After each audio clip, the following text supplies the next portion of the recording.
Carlton were one of the busier players throughout the AFL draft period, picking up 4 players in the AFL National Draft.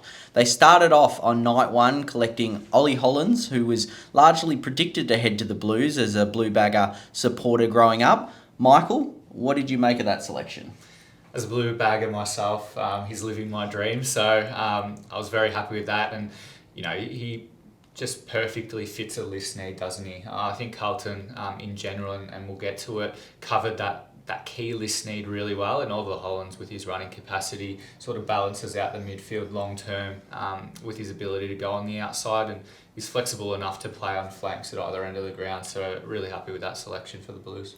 Then you picked up another Blues supporter in Lachie Cowan, of course, out of the Apple Isle, the top-ranked Tasmanian, playing from North Launceston, of course, the Devils, better known as the Super Boot. What do you think he's going to add to your team? Exactly that. Penetration off half-back. I think it suits the way or the direction a lot of clubs are moving in terms of ball movement, and the way he can pick up 100 metres, not only with his leg speed, but then by foot, as you mentioned, is really valuable and damaging. So Carlton, they sort of steered away from trading on night 1, but couldn't be kept out of the equation on night 2. So a pretty shrewd pick up there. Absolutely. Of course, Carlton traded their future second in order to get ahead of St Kilda and get Cowan. I guess on that note, they did pick up Jackson Binns, who we'll speak about in a moment in a couple of picks.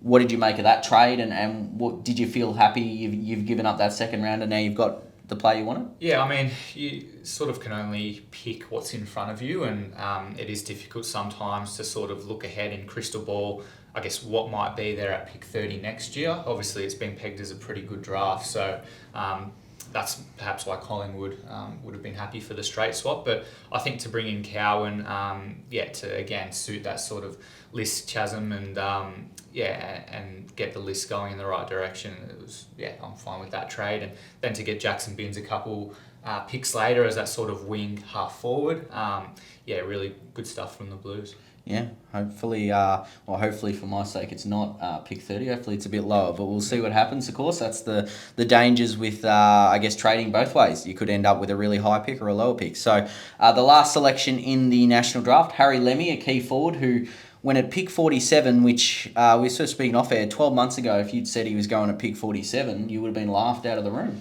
Yeah, pretty much. Like, he was pegged as a top 5 pick coming into his top age season, and at the end of it, he's essentially like a swingman. So they probably see potential for him to even develop as a key defender. And, a tall, a 199 centimetre player who has his mobility and running capacity is always going to be pretty exciting. Whether he has the mongrel, I guess, to take on some of the gorillas at AFL level remains to be seen. But on upside and the potential he showed last year at least, you'd say that he could provide some really good value.